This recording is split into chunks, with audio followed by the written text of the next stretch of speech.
গোপন সূত্রে জানতে পারলাম আপনারা নাকি আমার রান্না দেখতে অনেক বেশি পছন্দ করেন। ভাবছিলাম গাইস রান্না বান্না ছেড়ে দিব, কিন্তু আপনাদের তাও ছাড়তে পারবো। আরেক ভাই লিখেছেন আমাকে নাকি সাজতে অনেক বেশি সুন্দর লাগে, তাই আমি সাজুগুজুও ছাড়তে পারবো না, তাই সাজুগুজুটা ধরেই ফেললাম। আজকে ভিডিওটা মোস্ট রিকোয়েস্টেড ভিডিও। অনেকে জিজ্ঞেস করছেন থাম্বনেল কিভাবে অ্যাড করতে হয়। গাইস আজকে ভিডিওতে দেখিয়ে দেব থাম্বনেল কিভাবে অ্যাড করতে হয়। আমার এক জিগরি দোস্ত আমাকে প্রশ্ন করছে থাম্বনেল কিভাবে লাগাইতে হয়। হাস্যকর হইলেও সত্যি গাইস, একসময় আমি নিজেই থাম্বনেল লাগাইতে পারতাম না, আর আমাকে এই থাম্বনেল লাগানো শিখাইছে আমার বেস্টি। এই মানুষটাকে অনেক বেশি ধন্যবাদ যে আমাকে এত বেশি ভালোবাসে, অনেক বেশি কেয়ার করে। ও না থাকলে হয়তো আমি এত দূর আসতেই পারতাম না। গো আলু পুড়ে গেছে।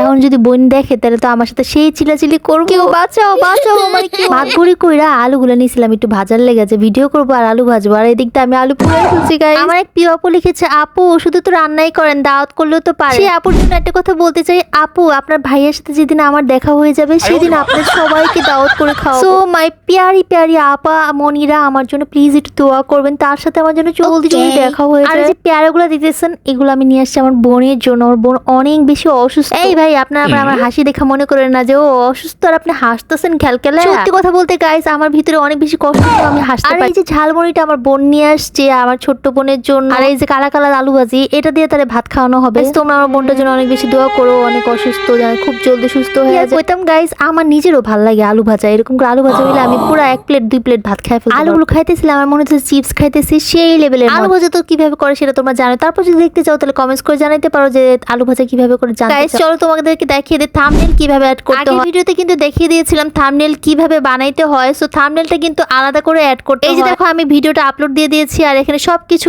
ডেসক্রিপশন বক্সে বা উপরে টাইটেল সবকিছু লিখে এই স্ক্রিনের উপরে ঠিক বাম পাশে যে ছবিটা দেখা যাচ্ছে সেটার উপর ক্লিক করতে হবে। করার সাথে সাথে এরকম অপশন চলে আসবে, এখান থেকে তুমি তোমার যে কোনো থাম্বনেল চুজ করতে পারো, আর নাহলে তুমি অ্যাড গ্যালারি থেকে তুমি যে থাম্বনেলটা বানিয়েছো সেটা নিয়ে এখানে সিলেক্ট করে দিতে পারো। এই যে আমি আমার থাম্বনেলটা বানিয়ে রেখেছিলাম সেটা আমি সিলেক্ট করে বসিয়ে দিলাম। তারপরে ডান পাশের উপরে দেখবা সেভ লেখা আছে, দেখো সেভ দেওয়াতে কিন্তু থাম্বনেলটা সেট হয়ে গিয়েছে। এখন আমি এখানে স্টার্টটা অন করে দিব, তারপর লোকেশনটা সেট করে দিব। আর আমি সবসময় বড় ভিডিও সবসময় শিডিউলে দিয়ে রাখি, আর যেহেতু আমি শিডিউল করব তাই শিডিউল পোস্টে অপশন দিয়ে তারপর তারিখ দিয়ে টাইমটা সেট করে দিই। ভিডিওটা ক্লিক করেছিলাম মানে বানিয়েছিলাম সেই তারিখটা দিয়ে দিয়েছি। এখানে তোমার ডেট এবং টাইমটা সেট করে তারপরে কিন্তু সেভ করে দিবা। এখন ভালো মতো দেখে নিবা সবকিছু সেটআপ ঠিক আছে কিনা, একদম সবকিছু মানে কভার টভার লাগানো হয়ে গেছে কিনা। এখন আমি শিডিউলে চাপ দিলেই এটা সেভ হয়ে যাবে। আর এই যে দেখো শিডিউলে চাপ দিলেই সাথে সাথে এটা কিন্তু সেভ হয়ে গিয়েছে, আর যেই তারিখে এটা আপলোড দিয়েছে সেটা কিন্তু আপলোড হয়ে যাবে। সো গাইস আজকে ওয়েদারটা কিন্তু অনেক বেশি সুন্দর ছিল, আর চাঁদটা একদম স্ট্রবেরি মতো লাগতেছিল। জানি না আজকে